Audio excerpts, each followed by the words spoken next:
أتيت وقد توزعت الهدايا وحملت الرحال على المطايا عبيدك يا إله الناس غاو وليس سواك يمنحني هدايا.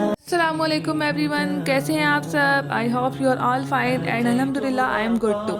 ویلکم بیک ٹو مائی اندر بلاگ. تو آج میں جا رہی ہوں مسجد جرانہ والی سائڈ پہ عمرہ کرنے کے لیے. تو آج کا جو میرا ولاگ ہوگا وہ اسی سے ریلیٹڈ ہوگا. آج کے اس ولاگ میں آپ کو 5 میقاتوں کے بارے میں بتاؤں گی جو نبی پاک صلی اللہ علیہ وآلہ وسلم نے خود مقرر فرمائی تھی. اور میقاتوں کے علاوہ ہم کہاں سے عمرہ کر سکتے ہیں، کہاں سے عمرہ کرنے کا حکم ہے، اس بارے میں آپ کو بتاؤں گی. تو ویڈیو کو اینڈ تک لازمی دیکھیے گا. پسند آئے تو لائک کیجیے گا، اور اگر آپ میرے چینل پہ نئے ہیں تو چینل کو سبسکرائب کرنا مت بھولیے گا، اور ساتھ ہی بیل آئیکن کو بھی پریس کر دیجیے گا. چلیں ویڈیو شروع کرتے ہیں. اچھا، سب سے پہلے میں آپ کو ان 5 میقاتوں کے بارے میں بتاتی ہوں. حج یا عمرہ کے لیے 5 میقات ہیں جن سے آگے کوئی شخص بغیر احرام کے نہیں جا سکتا اگر وہ نیت حج یا عمرے کی کرے. اگر آپ وہاں سے میقات سے گزرے ہیں اور آپ نے نیت نہیں کی، احرام کی اور عمرے کی نیت نہیں کی، اور آپ حدود حرم میں داخل ہو گئے ہیں، تو آپ کو واپس میقات جانا پڑے گا اور دوبارہ سے نیت کرنی پڑے گی، اور اس پہ آپ کو قربانی یا دم بھی واجب ہوگا. یہ میقات نبی پاک صلی اللہ علیہ وآلہ وسلم نے خود مقرر فرمائی ہے. جو سب سے پہلے نمبر پہ میقات آتی ہے وہ ذوالحلیفہ کی ہے. ذوالحلیفہ کی میقات جو ہے وہ مدینہ منورہ کے قریب ہے اور اہل مدینہ والوں کے لیے ہے. جو مسلمان مدینہ منورہ زیارت کے لیے جاتے ہیں مسجد نبوی کی، اور واپسی پہ حرم کی طرف آتے وقت، مسجد الحرام کی طرف آتے وقت جس میقات پہ وہ عمرے کی نیت کرتے ہیں، اس سے ذوالحلیفہ کا مقام ذوالحلیفہ کی میقات کہا جاتا ہے. دوسرے نمبر پہ جو میقات آتی ہے اس کا نام ہے الجحفہ. یہ مکہ مکرمہ کے شمال مغرب میں رابغ کے قریب واقع ہے. اہل شام، مصر اور مغرب یعنی یورپ کے رستے آنے والوں کے لیے یہ میقات ہے. اور پاکستان سے جو اہل تشیع لوگ آتے ہیں وہ پہلے ایئرپورٹ سے یہاں جاتے ہیں، اور یہاں سے وہ احرام باندھ کے مسجد الحرام والی سائڈ پہ جاتے ہیں. تیسرے نمبر پر جو میقات آتی ہے وہ قرن المنازل ہے. یہ طائف میں واقع ہے اور اہل نجد اور ریاض کے رستے آنے والوں کے لیے یہ میقات ہے. چوتھے نمبر پر میقات کا نام یہ المعلم ہے. یہ یمن کے رستے پر موجود ہے اور اہل یمن اور جنوبی علاقوں سے آنے والوں کے لیے ہے. پانچویں نمبر پر میقات ذات عرق، اہل عراق اور مشرقی علاقوں سے آنے والوں کے لیے یہ میقات ہیں. تو یہ وہ میقاتیں ہیں جو نبی پاک صلی اللہ علیہ وآلہ وسلم نے خود مقرر فرمائی ہیں. اب اس کے بعد وہ لوگ جو مکہ میں رہتے ہیں تو وہ جو عمرہ ہے وہ کہاں سے کریں، یا وہ لوگ جو عمرہ کی نیت سے مکہ مکرمہ میں آئے ہوئے ہیں اور انہوں نے دوسرا یا تیسرا عمرہ کرنا ہے تو وہ عمرہ کہاں سے کریں گے. جو شخص مکہ مکرمہ میں موجود ہے اور وہ عمرہ کرنا چاہتا ہے تو وہ حرم کی حدود کے باہر کسی جگہ سے بھی عمرے کی نیت کر سکتا ہے. اور کچھ مقام ہے جہاں سے نبی پاک صلی اللہ علیہ وآلہ وسلم نے خود عمرہ کیا یا عمرہ کرنے کا حکم دیا، جس میں تنعیم پہلے نمبر پر ہے، جہاں سے نبی پاک صلی اللہ علیہ وآلہ وسلم نے خود تو عمرہ نہیں کیا لیکن عمرہ کرنے کا حکم دیا. ام المومنین حضرت عائشہ رضی اللہ تعالیٰ عنہ نے نبی پاک صلی اللہ علیہ وآلہ وسلم کے حکم سے یہاں سے عمرے کی نیت کی تھی، اور یہ مسجد ام المومنین حضرت عائشہ رضی اللہ تعالیٰ عنہ کے نام سے مشہور ہوئی. اس کے علاوہ ایک اور جگہ ہے حدیبیہ کے نام سے، وہاں سے بھی عمرے کی نیت آپ کر سکتے ہیں. اس کے بعد آتا ہے جرانہ کا عمرہ.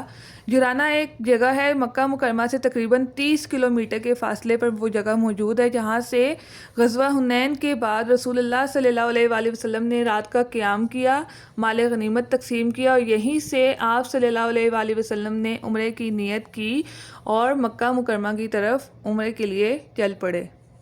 اور آج ہم بھی نبی پاک صلی اللہ علیہ وآلہ وسلم کی سنت پر عمل کرتے ہوئے جرانہ والی سائڈ پہ جا رہے ہیں. وہاں پہ ہم نے عمرے کی نیت کرنی ہے، احرام باندھنا ہے، اس کے بعد نفل ادا کرنے ہیں، اور پھر عمرے کے لیے مسجد الحرام کی سائڈ پہ نکلنا ہے. أتيت وقد توزعت الهدايا وحملت الرحال على المطايا عبيدك يا إله الناس غاو وليس سواك يمنحني هدايا. أتيت وقد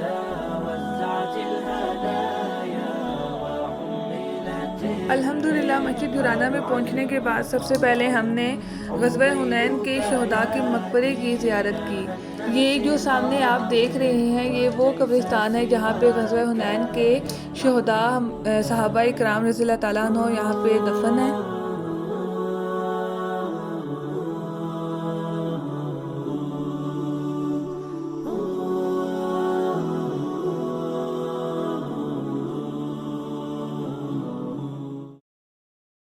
یہاں چند قبریں موجود ہیں جن کے بارے میں کہا جاتا ہے کہ یہ غزوہ حنین کے شہداء کی قبریں ہیں اور یہاں پہ پتھروں کے ذریعے قبروں کی نشاندہی اب تک موجود ہے۔ اس کے بعد ہم چل پڑے اس کنویں کی طرف جو جرانہ کے مقام پہ موجود ہے، جس کے بارے میں کہا جاتا ہے کہ اس کنویں سے نبی پاک صلی اللہ علیہ وآلہ وسلم نے غسل کیا تھا اور اس کنویں کا پانی انہوں نے پیا تھا۔ یہاں کے لوگ آج بھی اس کنویں کو نبی پاک صلی اللہ علیہ وآلہ وسلم کی یادگار کے طور پہ دیکھتے ہیں۔ أتيت وقد توزعت الهدايا وحملت الرحال على المطايا عبيدك يا مقدس مقامات کی زیارات کے بعد اب ہم مسجد کی طرف چل پڑے تھے جہاں سے ہم نے وضو کرنا تھا اور نفل ادا کرنے تھے۔ احرام کیونکہ میں گھر سے باندھ کے آئی ہوئی تھی تو یہاں پہ میں نے وضو کیا اور یہ مسجد کے اندر جانے کا راستہ ہے۔ یہ سامنے مرد حضرات کے لیے اسپیس ہے، یہاں پہ وہ نفل وغیرہ نماز وغیرہ پڑھتے ہیں اور اس سائڈ پہ خواتین کے لیے لیڈیز کے لیے جگہ بنی ہوئی ہے نماز ادا کرنے کی۔ تو بس اندر گئے جہاں پہ میں نے 2 رکعت نفل عمرے کی نیت سے ادا کیے اور اللہ تعالیٰ سے بہت سی دعائیں کی کہ اللہ پاک ہمارے لیے اس عمرے کو آسان فرمائے اور ہمارے اس عمرے کو قبول فرمائے۔ یہاں ہم احرام باندھنے کے بعد اب مسجد الحرم کی طرف چل پڑے تھے اور یہ مغرب کے بعد کا ٹائم تھا۔ جب آپ احرام باندھ کے مسجد الحرم کی سائڈ پہ نکلنے لگے تو آپ نے 3 بار تلبیہ پڑھنا ہے۔ مرد حضرات نے اونچی آواز میں تلبیہ پڑھنا ہے، لبیک اللہم لبیک، اور خواتین نے لیڈیز نے آہستہ آواز میں تلبیہ پڑھنا ہے۔ اگر ہو سکے تو پورے راستے آپ پڑھتے جائیں، لیکن اگر نہیں تو آپ نے 3 بار لازمی پڑھنا ہے۔ الحمدللہ اب ہم حرم پہنچ چکے تھے اور حرم میں داخل ہوتے ہی سب سے پہلے ہم نے زمزم کا پانی پیا اور اللہ پاک سے اپنے لیے آسانی کی دعائیں کی اور پھر ہم مطاف میں پہنچے، کعبے کا دیدار کیا۔ الحمدللہ اللہ پاک نے ہمیں دوبارہ عمرہ کرنے کی توفیق عطا کی، اللہ کا شکر ادا کیا۔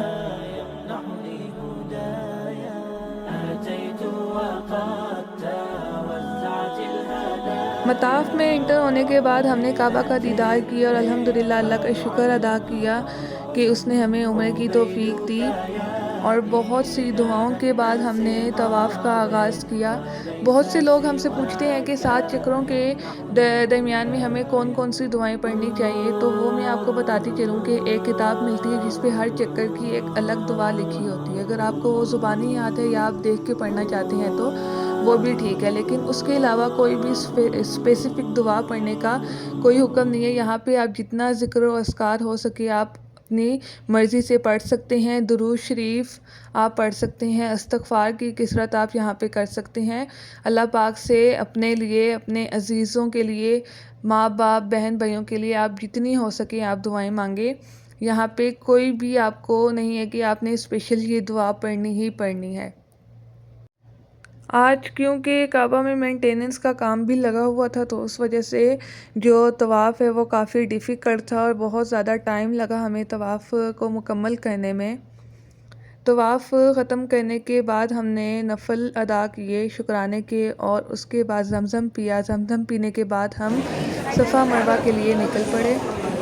یہ جو راستہ ہے یہ آپ کو صفا والی سائڈ سے لے کے جائے گا جہاں سے آپ نے سعی مکمل کرنی ہے۔ 7 چکر آپ کو صفا اور مروہ کے لگانے ہوتے ہیں۔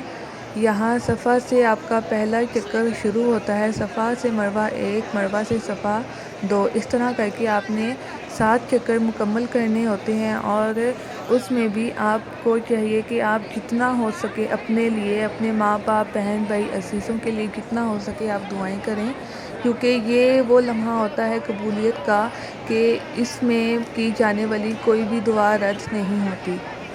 یہاں سے ہم نے صفا کی دعا پڑھی اور اس کے بعد ہم نے صفا کے چکر شروع کیے۔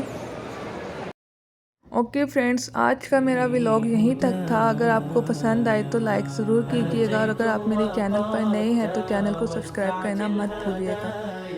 اب ملتے ہیں نیکسٹ ولاگ میں، تب تک کے لیے اللہ حافظ۔ عبيدك يا إله الناس غاو وليس سوى